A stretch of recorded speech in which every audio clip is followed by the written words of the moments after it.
বন্ধুরা, আমার ঘরের হাল খুব খারাপ। আজকে একটু গুছিয়ে নেব। পুরো অবস্থা দেখুন কি অবস্থা হয়ে আছে।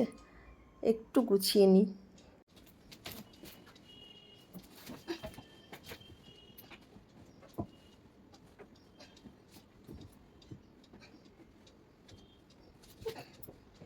বর্ষাকালে মাঝে মধ্যে রেকর্ডটা চেঞ্জ করতে হয় বন্ধুরা, না হলে হয়ে যায়, বন্ধ হয়ে যায়।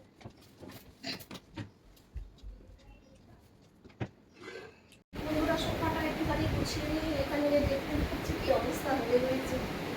সব সরিয়ে নিয়ে গোছাতে হবে।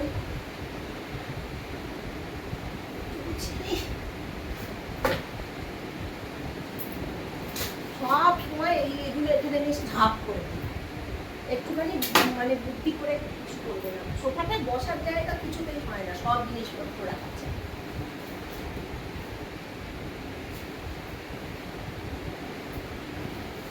কথা বললেও শোনে, এটা বুক ঝাঁপ করে এগিয়ে যাচ্ছে। চেষ্টা করে দেখি কতটা কি করতে পারি।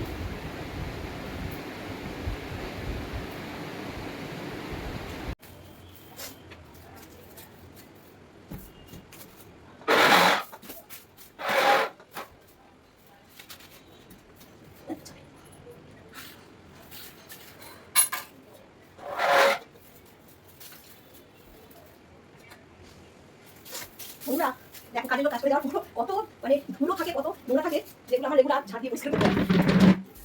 হ্যাঁ, প্রত্যেকদিন পরিষ্কার, যতটা সম্ভব পরিষ্কার করা ততটা করলাম। এই প্রত্যেক দিনই আমার এটা করতে হয়। আর সকালবেলার এই সামান্য কাজটুকু আপনাদের সাথে আমি শেয়ার করলাম। জলের বোতলগুলোও ভরে ফেলেছি, পরিষ্কার টরিষ্কার করে ঝাঁটটা দিয়ে নিলাম। এটুকু করলাম, কতক্ষণ থাকে দেখি পরিষ্কার। এবার রান্নার কাছে যেতে হবে, তার আগে একটু চা করি। চলুন চা খাই একসাথে। চাটা আমার হয়ে গেছে, এবার আমি ঢেলে নেব। মেয়ে যেহেতু সকালে গ্রিন টি খায়, ওর সাথে আমিও খেয়ে নিই একটু। আর কি করব।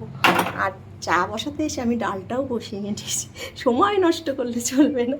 কাপ চা করে নিয়ে বসলাম, মেয়েকে 1 কাপ দেবো, আমি 1 কাপ খাবো। বন্ধুরা, সকালবেলা কাজ করার পরে এই চাটুকু একটা এনার্জি, তারপরে আবার লাগবো রান্নায়। এই টুকটাক চলে, সেটুকু আপনাদের সাথে একটু শেয়ার করলাম।